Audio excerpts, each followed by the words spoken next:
News చూస్తున్నాం. Israel మరో big attack చేసింది. దానికి సంబంధించిన అప్డేట్ చూస్తున్నాం మనము.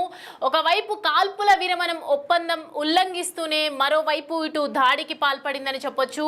రైట్ నౌ చూస్తున్నాం దాదాపు 40 మంది వరకు దీంట్లో చనిపోయారని మనకి సమాచారం అందుతోంది. హమాజ్ ఉగ్రవాదులు తమ దేశంపై దాడికి పాల్పడేందుకు ప్రయత్నించడంతోనే ఇటు స్ట్రైక్ చేపట్టినట్లు ఇజ్రాయెల్ మిలిటరీ చెబుతోంది.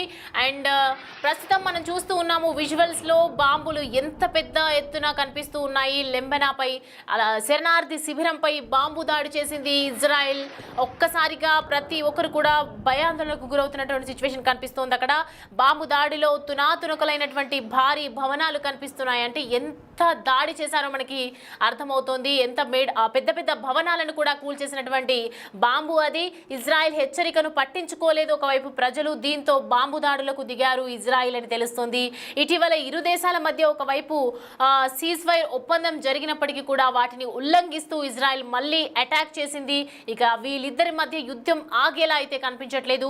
పాలస్తీనాపై ఇజ్రాయెల్ మరోసారి దాడులకు పాల్పడినటువంటి నేపథ్యంలో అసలు ఏం చేస్తోంది? ఇటు శరణార్థి శిబిరాలను ఖాళీ చేయాలని హెచ్చరించినటువంటి ఇజ్రాయెల్ ఒకవైపు పట్టించుకోలేదు, మా మాట వినలేదు అని చెప్పి మరోసారి దాడులకు పాల్పడుతుంది. దీనికి సంబంధించి మరి వాళ్ళు ఏం రియాక్ట్ అవుతారు అనేది చూడాలి. ఇప్పటివరకు మనకు తెలిసినటువంటి సమాచారం ప్రకారం అయితే ఒక 40 నుంచి 50 మంది వరకు అప్రాక్సిమేట్గా చనిపోయినట్లుగా మనకి సమాచారం అందుతోంది. ఇందులో ప్రాణాలు కోల్పోయిన వారి సంఖ్య పెరుగుతూనే ఉంది. ఇంకా ఇప్పటి వరకు అందినటువంటి సమాచారం 50 మంది, ఇంకా మృతుల సంఖ్య పెరిగే అవకాశాలు ఉన్నాయని చెప్తూ ఉన్నారు. 12 మంది ఇటు ఏదైతే ఖాన్ యూనిస్ ప్రాంతంలో 10 మంది కూడా అక్కడ మృతి చెందినట్లుగా మనకు హమాస్ చెప్తోంది. ఈ దాడులపై ఇజ్రాయెల్ కూడా మాట్లాడింది. ఉగ్రవాదులు తమ దేశంపై దాడికి పాల్పడేందుకు ప్రయత్నించడంతోనే మేము ఇలా చేశాము అని చెప్తోంది.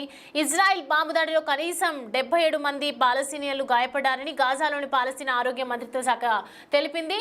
అండ్ గత నెలలో అమల్లోకి వచ్చినటువంటి అమెరికా మధ్యవర్తిత్వంలోని కాల్పుల విరమణ అతిపెద్ద ఉల్లంఘన ఇదని అంటున్నారు.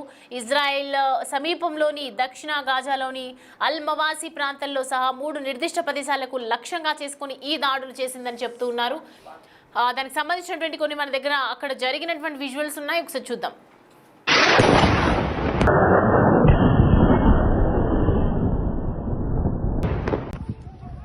تعالي الحمد لله يا الله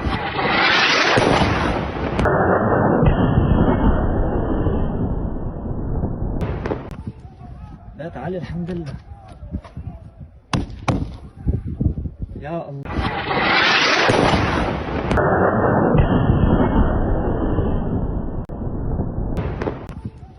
لا تعالي الحمد لله يا الله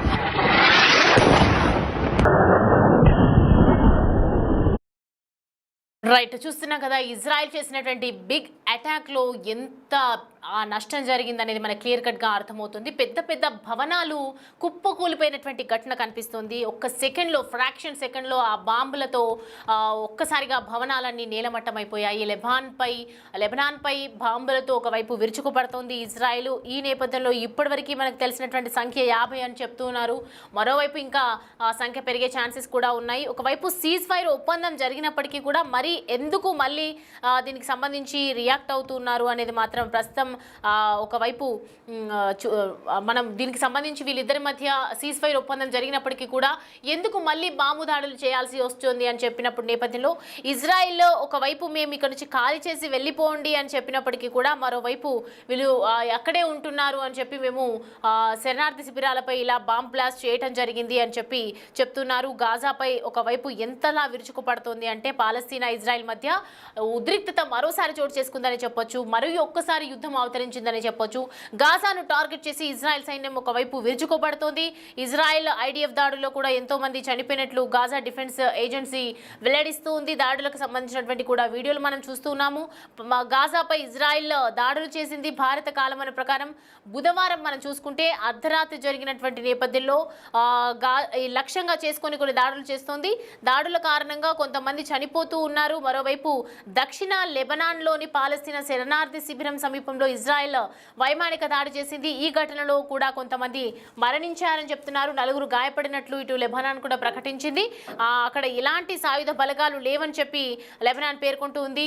అండ్ ప్రతి ఒక్కటి కూడా మనం చూస్తున్నాము. ఒకవైపు వీళ్ళిద్దరి మధ్య శాంతి ఒప్పందం కుదిరింది అని చెప్పి అనుకున్న తర్వాత కూడా మరి ఎందుకు ఇంకా ఇజ్రాయెల్ మళ్ళీ ఇలా అటాక్స్ చేస్తుంది? దీంతో వాళ్ళు ఊరుకుంటారా? గాజా ఏ విధంగా రియాక్ట్ అవుతుంది?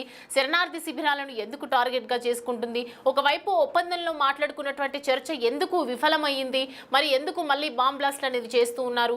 చాలా మంది మృతి చెందినట్లుగా కూడా తెలుస్తోంది. దీనికి సంబంధించి పూర్తి వివరాలని తెలుసుకుందాం. మా ప్రతినిధి శివ మనకి అందుబాటులో ఉన్నారు.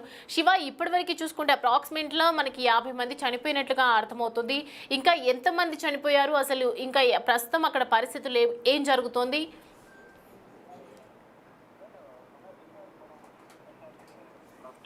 లెబనాన్ బాంబులతో విజృంభణపై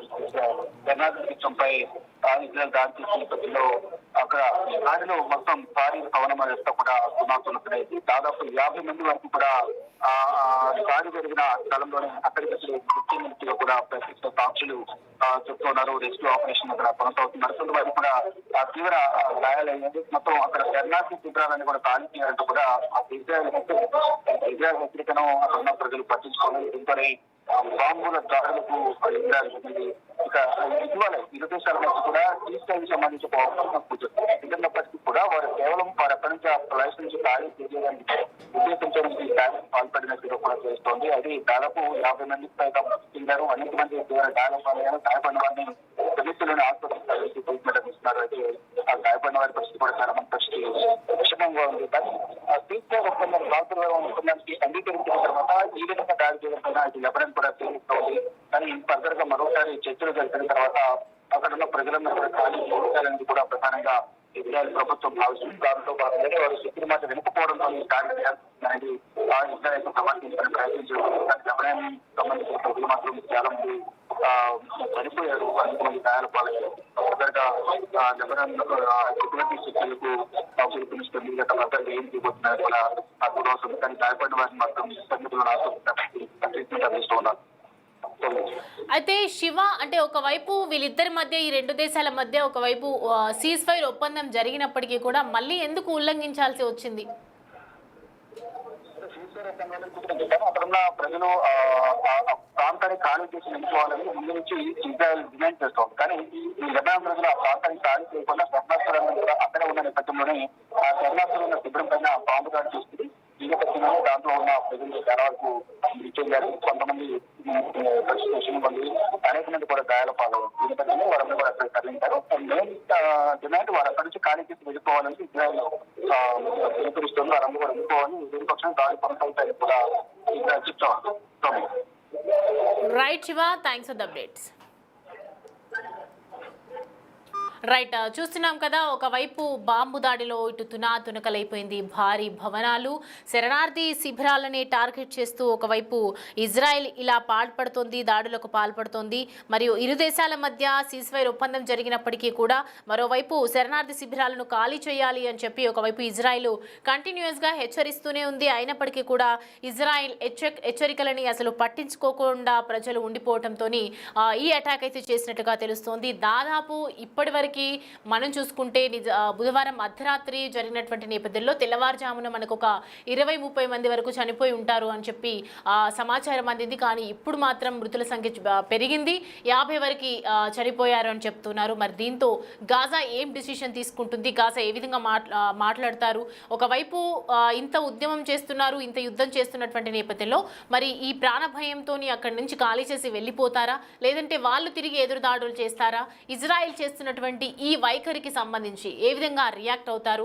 ఒకవైపు ఒప్పందం అని చెప్పారు, మరి ఇంకా యుద్ధం అయితే కొనసాగుతోంది. ఇలా బాంబ్ బ్లాస్టులు చేస్తున్నారు, ప్రాణహాని చేస్తున్నారు, ప్రాణ నష్టం చేస్తూ ఉన్నారు. ఒకవైపు 2 దేశాలు కూడా ఆర్థిక నష్టంగా ఎక్కువగా ఎఫెక్ట్ అవుతున్నప్పటికీ కూడా మరి ఎందుకు లెబనాన్ పై కూడా బాంబులు విసురుతూ ఉన్నారు? శరణార్థి శిబిరాలని ఖాళీ చేయమని చెప్పి బాంబు ఎందుకు దాడి చేస్తున్నారు? ఇవన్నీ కూడా ప్రశ్నలు ఉత్పన్నమవుతున్నాయి. దీనికి సంబంధించి మరి 2 దేశాలపై ఏ విధంగా ఎవరైనా ఇంటరప్ట్ అవుతారా? ఎవరైనా దీనికి సంబంధించి రియాక్ట్ అవుతారా? అక్కడ ప్రభుత్వం ఏం స్పందిస్తుందో మాత్రం చూడాలి. لا تعالي الحمد لله يا الله.